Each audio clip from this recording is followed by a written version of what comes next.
All right, so move on to the next segment.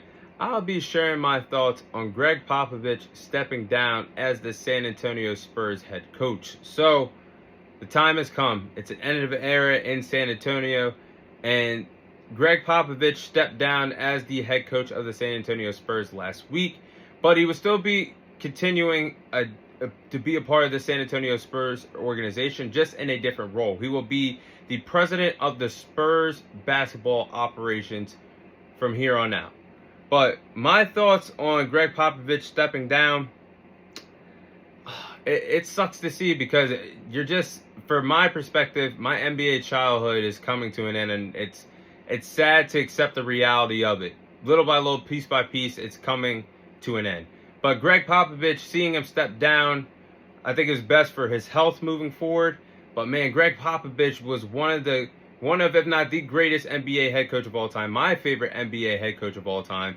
And he spent 29 seasons with the San Antonio Spurs, a 5-time NBA champion, holds the record for the most career wins of all time with 1,422 NBA career wins, 22 straight seasons of making the NBA postseason. That is unprecedented. 2 straight decades of playoff basketball for Greg Popovich. 3-time Coach of the Year, NBA Hall of Famer. This man, Greg Popovich, has done it all. Plus, let's not forget how great he was as a coach, making players play together. Tim Duncan and Robinson playing out there, the twin towers of those two respective players of Tim Duncan and David Robinson, plus the big three of Tim Duncan, Manu Ginobili, and Tony Parker. These two European players of Manu Ginobili and Tony Parker that nobody believed in, he helped assist Tim Duncan to be one of the greatest power forwards of all time. And they went on to become one of the biggest dynasties that the NBA has ever seen. Plus, he also helped develop Kawhi Leonard into the player that he is and has become in the NBA today. So, man, one hell of a ride for Greg Popovich. Great stuff that I've seen as overall basketball. A great basketball mind, great basketball IQ, a phenomenal coach, and did it with style. Did it with style and finesse. I mean, seriously. I mean, I understand that you have the two biggest, some of the two biggest big men of all time in Tim Duncan and David Robinson.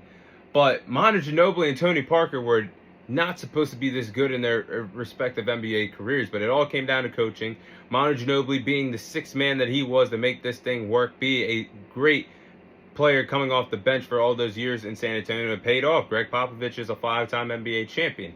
But I thought the other day it was a cool press conference and a cool press conference moment having Tim Duncan and Manu Ginobili by his side as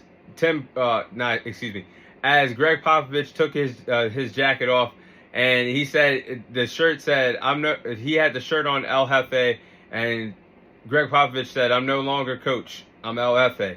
And that was a cool moment by his side, and accepting the fact that he will be the president of basketball operations for the San Antonio Spurs moving forward. So he's not out of the organization.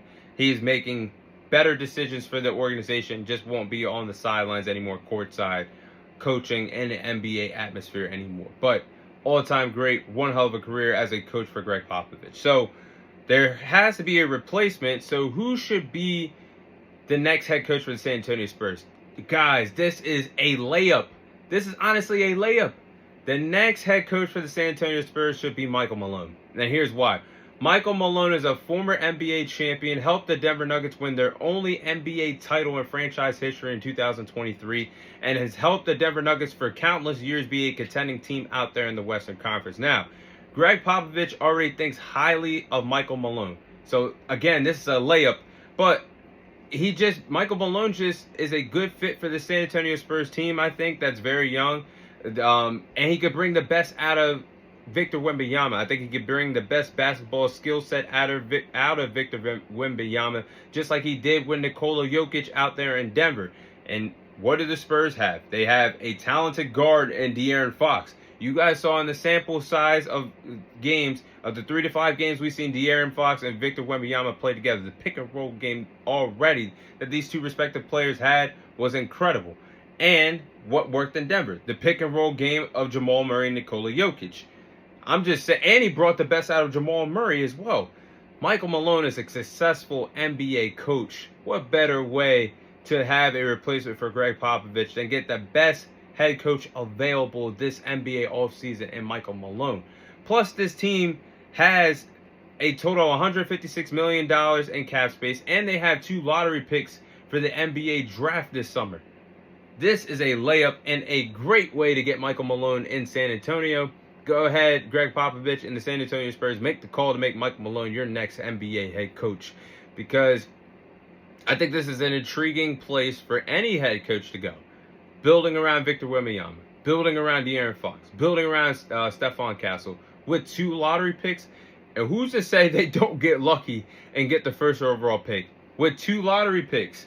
So they have a total of 10 chances to get this right with the lottery pick. If they don't get the number 1 pick, they could possibly have a top 3, top 5 pick. So I think that's a perfect layup to get Michael Malone in town in San Antonio and coach this respective Spurs team. But those are my thoughts on Greg Popovich stepping down as the San Antonio Spurs head coach.